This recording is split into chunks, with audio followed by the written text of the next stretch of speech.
Hello friends, here I am back with the lecture number 6 on smart read vocab. आज इस lecture में मैं discuss करने वाला हूँ स्मार्ट रीड ड्रिल नंबर 6 में यूज्ड पैसेज के इंपॉर्टेंट वर्ड्स को। So without wasting any more time, चलिए शुरू करते हैं। So the very first word is indispensable. Indispensable means absolutely necessary, essential या फिर which can not be done without, यानी कि जिसके बिना काम ना चले।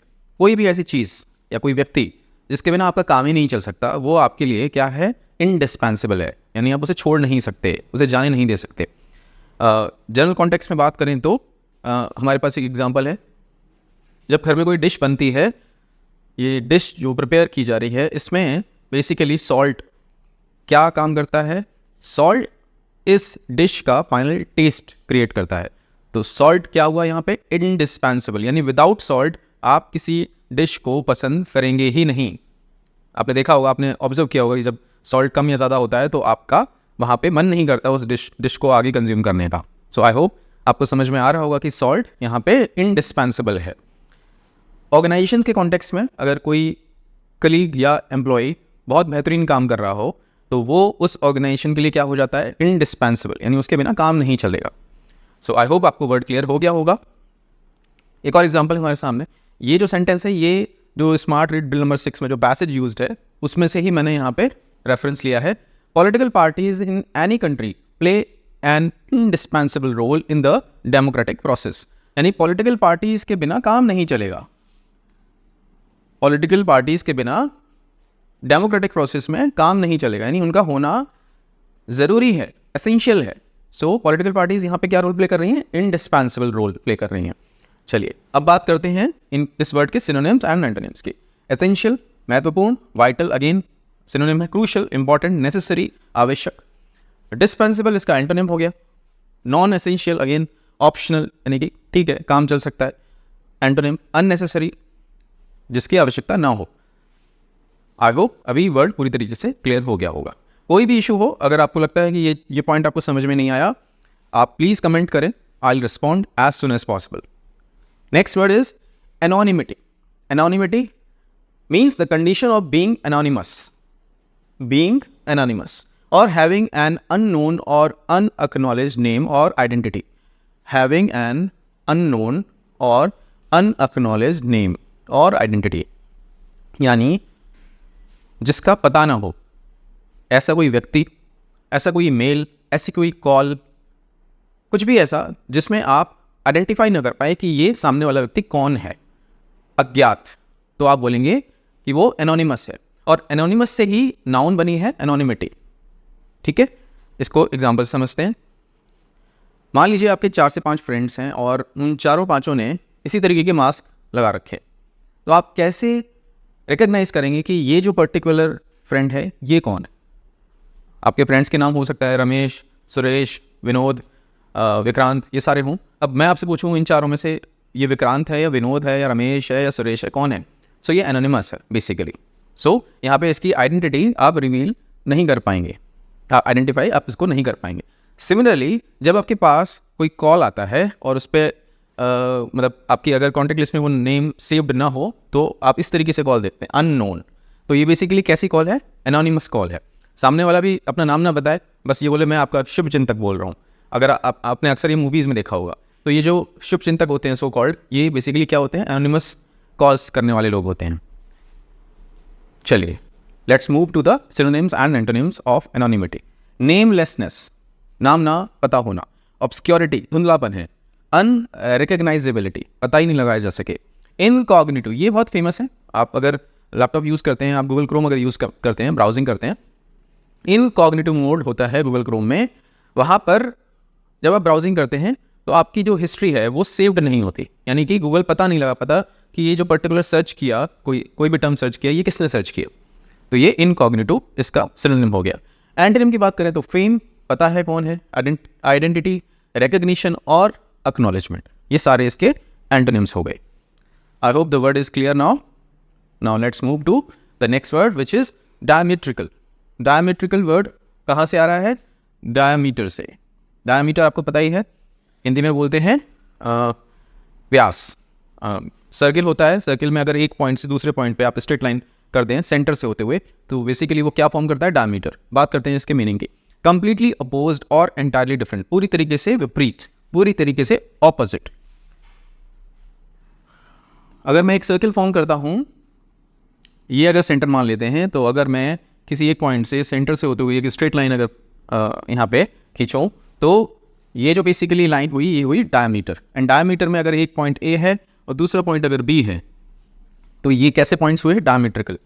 डायमीट्रिकल का एक जो यहाँ पे कॉन्टेक्स्ट है वो बेसिकली ऑपोजिट के कॉन्टेक्स्ट में यूज हो रहा है, यानी बिल्कुल अलग। बात करते हैं इसके सिनोनिम्स एंड एंटोनिम्स के। सिनोनिम्स, ऑपोजिट, कॉन्ट्राडिक्टरी, विरोधी, कॉन्ट्ररी, अगेन विरोधाभास में होते हुए, डायरेक्टली ऑपोजिट, पूरी तरीके से विपरीत। और अगर एंटोनिम्स की बात करें तो सिमिलर, एक जैसा, आइडेंटिकल, वही मीनिंग है, अलाइक एक जैसा, यूनिफॉर्म एक जैसा। So I hope diametrical word आपको समझ में आ गया होगा। चलिए let's move to the next term. ये वर्ड नहीं है, बेसिकली फ्रेज है, और ये लैटिन लैंग्वेज का फ्रेज है, quid pro quo. A favour और एडवांटेज ग्रांटेड और expected in return for something, यानी कुछ काम अगर आप कर रहे हैं तो आप एक्सपेक्ट कर रहे हैं कि रिटर्न में भी आपको कुछ मिलेगा। A mutual exchange of benefits, mutual exchange of benefits, यानी समथिंग फॉर समथिंग। यहाँ पे आप लिख सकते हैं दिस फॉर दैट, यानी इसके एक्सचेंज में वो। इसका परफेक्ट एग्जांपल जो मेरे दिमाग में आया वो है, तुम मुझे खून दो मैं तुम्हें आज़ादी दूंगा। नेताजी ने ये स्लोगन दिया था basically.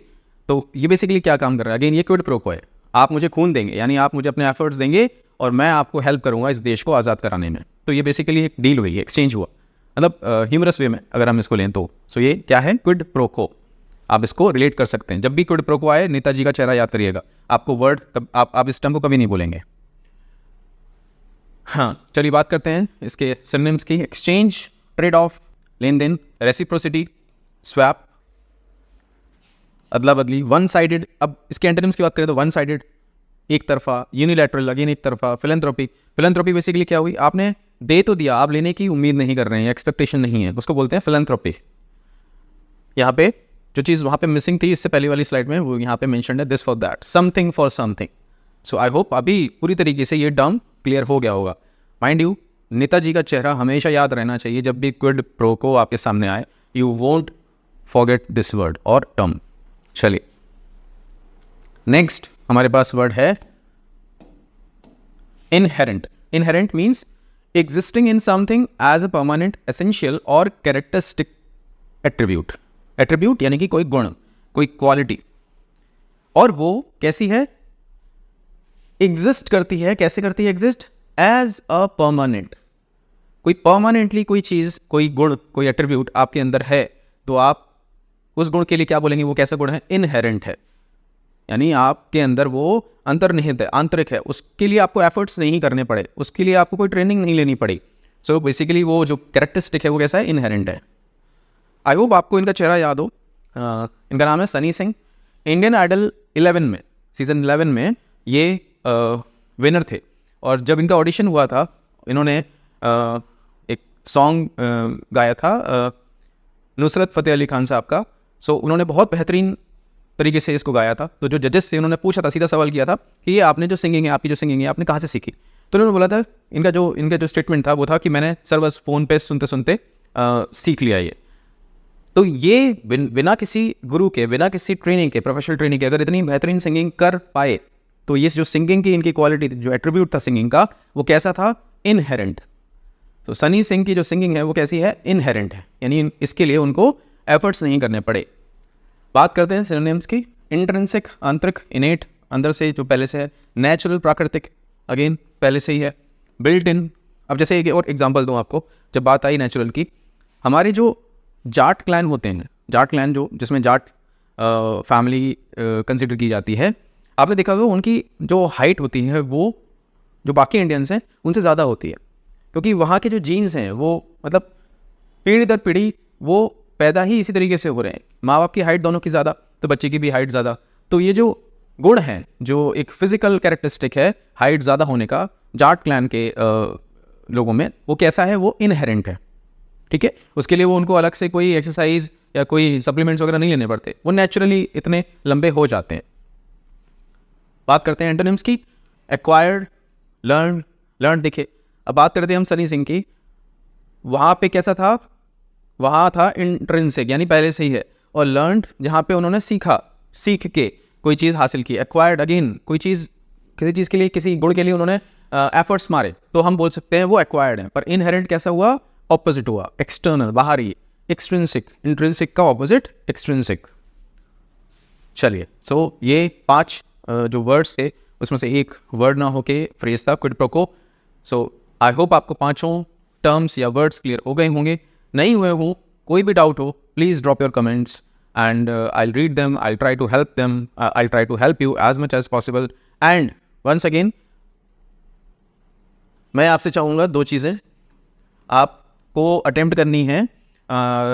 Smart read exercise number 6, और कमेंट बॉक्स में मेंशन करनी है आपकी reading speed, reading comprehension speed क्या रही इस एक्सरसाइज को अटेम्प्ट करने के बाद, और आपका रीडिंग कॉम्प्रिहेंशन लेवल क्या था। ये 2 चीज़ें आपको मेंशन करनी है कमेंट बॉक्स में after attempting smart read drill number 6 on smart कीड़ा वेबसाइट। एंड जैसा कि मैं हमेशा बोलता हूँ, this is my number, I am available on WhatsApp on this number.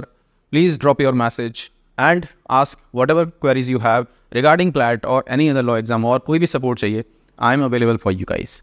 So this is it. Next lecture में मिलता हूँ नए वर्ड्स के साथ। All the best and thank you.